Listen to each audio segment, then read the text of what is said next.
आज पढ़ा रहे हैं अध्याय 13 में।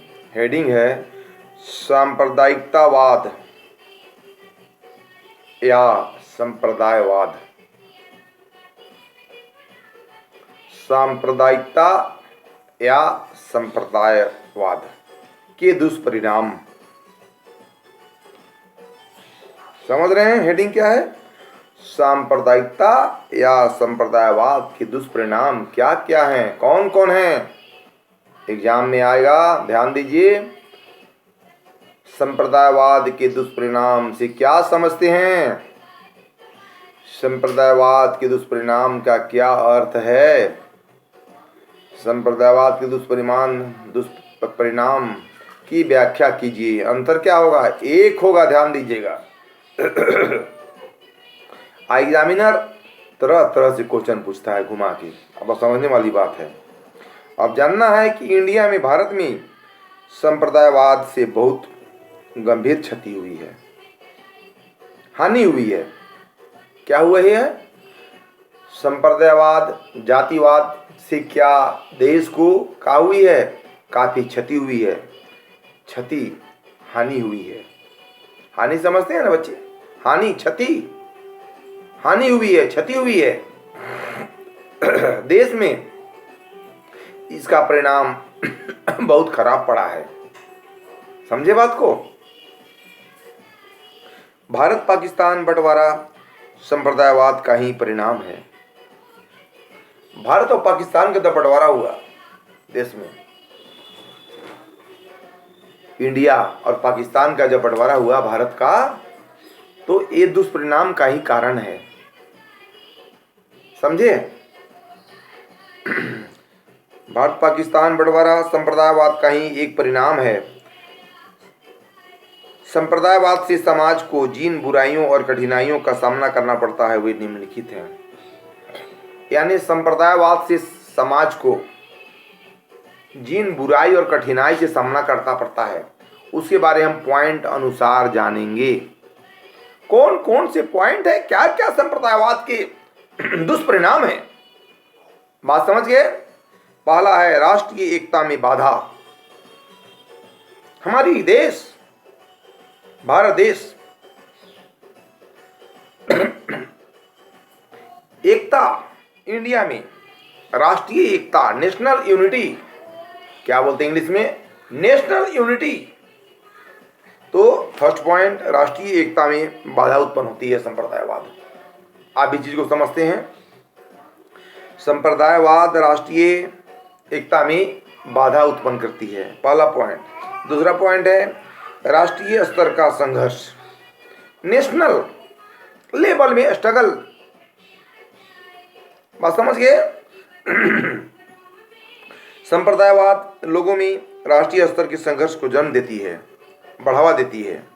संप्रदायवाद के फलस्वरूप हिंदुस्तान का विभाजन हुआ। क्या हुआ? हिंदुस्तान का विभाजन हुआ, बंटवारा हुआ।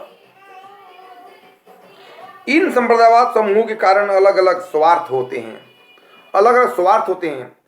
स्वार्थ सिद्ध के लिए देश में जानते हैं आप, संप्रदायवाद आपको बताया उदाहरण, स्वार्थ से भरा हुआ है। जातिवाद में वोट मिलती है।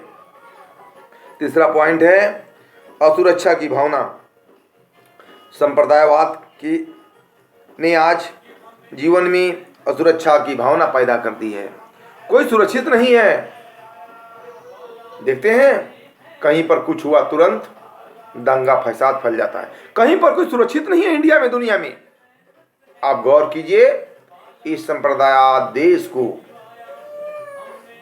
खतरे की घंटी से बीज बो रही है।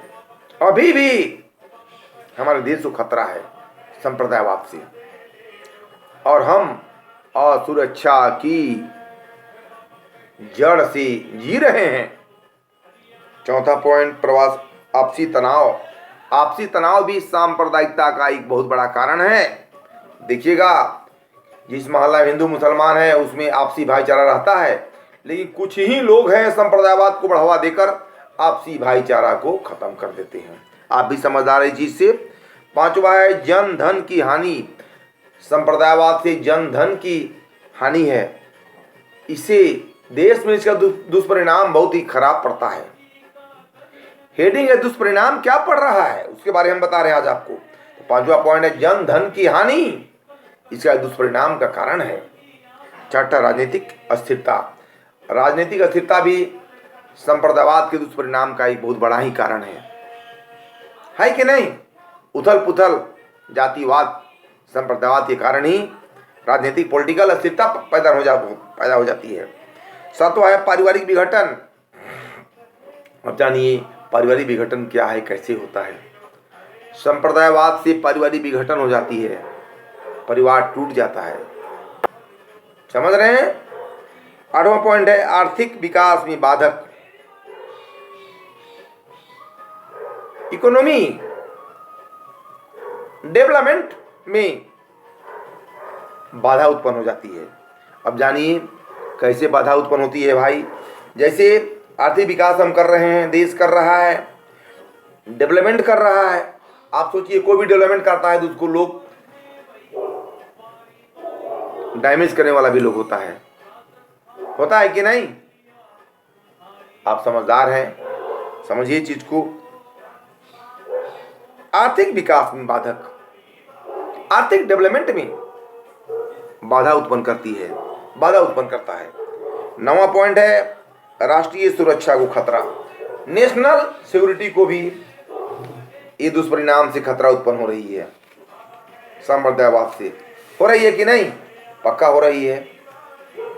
बहुत तरह की कारण है इस दुष्परिणाम से देश में राष्ट्रीय एकता में, यूनिटी में खतरा हो रही है, खतरा पैदा हो रही है।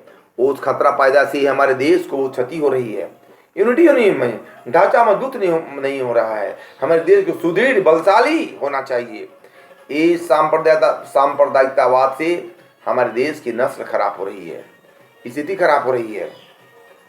आप गौर कीजिए, सांप्रदायिकतावाद की भावना को फैलाकर भारतवासियों विशेषकर हिंदुओं और मुसलमानों में फूट पैदा करने के लिए सतत प्रयत्न करते रहते हैं। हर जगह पाइएगा हिंदू और मुसलमान को लड़ा दो, फूट डालो और शासन करो। समझ रहे हैं, फूट डालो और शासन करो। एक शिक्षित के लिए हम शिक्षित क्यों हो रहे हैं, बच्चे शिक्षित क्यों हो रहे हैं, इसीलिए इसको बढ़ावा नहीं देना है। देश में यूनिटी अखंडता बनाए रखना है ना। ये हिंदू मुसलमान कौन चीज है, सब बराबर है, ये नहीं भावना करना है, सब भाई भाई हम लोग हैं। बात समझ रहे हैं। और स्पष्ट है, इससे स्पष्ट है कि सांप्रदायिकतावाद से राष्ट्रीय सुरक्षा को भी एक गंभीर खतरा है कि नहीं। एक गंभीर खतरा बना हुआ है, दिक्कत है, परेशानी है, खतरा है। विकास नहीं कर सकता है, आगे बढ़ नहीं सकता है, डेवलपमेंट नहीं कर सकता है। कर सकता है, नहीं कर सकता है। उपयुक्त दुष्परिणामों, अब देखिए इस प्रकार हम कह सकते हैं कि पैराग्राफ चेंज करके लिखिएगा। इस प्रकार हम कह सकते हैं कि उपरोक्त दुष्परिणामों के अतिरिक्त भी कई अन्य अप्रत्यक्ष दुष्परिणाम हो सकते हैं। जैसे सांप्रदायिकतावाद से देश में आर्थिक उन्नति व औद्योगिक विकास में भी बाधा उत्पन्न हो रही है। देश विकास के रास्ते में नहीं जा रहा है और अन्य राष्ट्रों से भारत के संबंध पर भी सांप्रदायवाद का बुरा प्रभाव पड़ रहा है, बुरा असर पड़ रहा है। कुछ भी हो, सांप्रदायवाद मानवता का एक भयंकर शत्रु है। हम बोलते हैं घर परिवार में किसी को, भाई बंधु को, ये भयंकर दुष्परिणाम होने वाला है। लड़का से भेंट मत करो, मिलो मई, दोस्ती मत करो, बोलते हैं ना। बस आज इतना ही।